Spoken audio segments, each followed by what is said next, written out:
The baseline state of the untrained human mind is one of constant turbulence. It is overwhelmed by sensory input, rapidly shifting between immediate reactions, stray memories, and future anxieties. The classical Hatha yoga texts describe this inherent condition as the wild monkey mind. It jumps instinctively from thought to thought, entirely dictated by its environment and nervous impulses.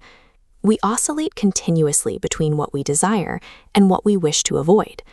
This ceaseless fluctuation ensures that any experience of peace is strictly temporary, quickly overridden by the next disruption. Quieting this mental storm requires intervention.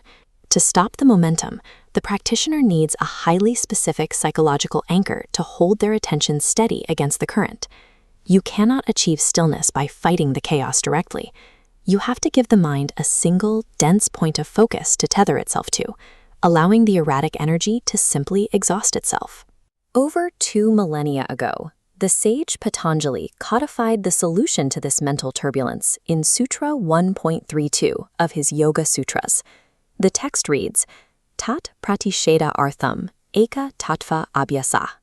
To remove the mind's obstacles, there must be the practice of a standard, singular method. The critical phrase here is eka tattva, meaning one principle or truth. The practitioner must select a single focal point and apply it consistently. Patanjali does not mandate one rigid technique for everyone. In the subsequent sutras, he provides a progressive toolkit of these anchors, beginning with how we manage the people around us.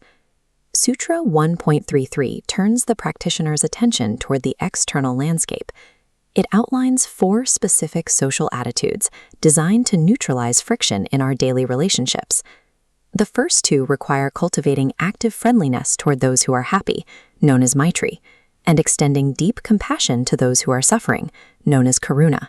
The final 2 require practicing gladness for those who are virtuous, Mudita, and maintaining strict neutrality, or Upeksha, toward those who are wicked or cause harm. In his commentary on this sutra, Swami Vivekananda outlines the hidden mechanical logic behind these social instructions. He observes that suppressing a feeling of hatred or jealousy is a physical conservation of energy. By refusing to engage in negative reactions, that saved energy directly pacifies the mind's internal turbulence. These 4 attitudes are entirely internal mechanisms. They are not designed to fix the outside world, but to act as a filtering tool to clear the practitioner's own emotional debris. But social conditioning has limits. When a practitioner faces extreme mental distress, a purely philosophical attitude often fails to stabilize the nervous system. For this, Patanjali offers Sutra 1.34, the physical regulation of the exhalation and inhalation of prana, the body's vital energy. Classical Hatha yoga texts document a direct pathway between the respiratory process and the central nervous system, specifically the centers in the brain that govern emotional responses.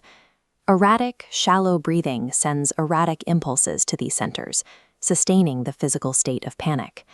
Conversely, steadying the breath forces the brainwaves into a corresponding rhythmic pattern. By seizing manual control of the respiratory muscles, the yogi biologically overrides the mind's physiological stress response, forcing the internal environment into quiet obedience. If the breath is already steady, the anchors move deeper into the psyche. Sutras 1.36 and 1.37 recommend meditating on a sorrowless inner light, or the mind of a sage free from attachment. By holding this image, the practitioner's psychology mirrors that exact stability. Sutra 1.38 mines the subconscious, directing the yogi to draw insights from the absolute stillness experienced during deep, dreamless sleep, using that memory as a resting place for the waking mind. Finally, Sutra 1.39 offers a remarkably broad instruction. It permits the practitioner to meditate on absolutely anything that they find inherently uplifting and good. The specific object of focus is secondary.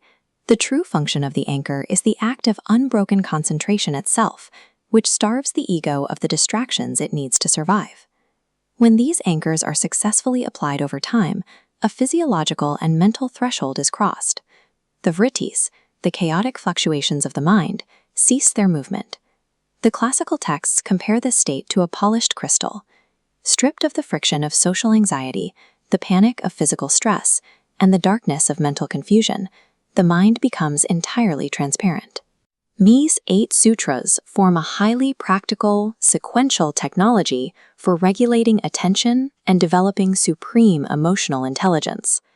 Achieving this unwavering clarity of the mind is the critical prerequisite for the deeper internal work of yoga, because once the observer and the observed finally merge in this stillness, the yogi passes into the extraordinary state of samapati.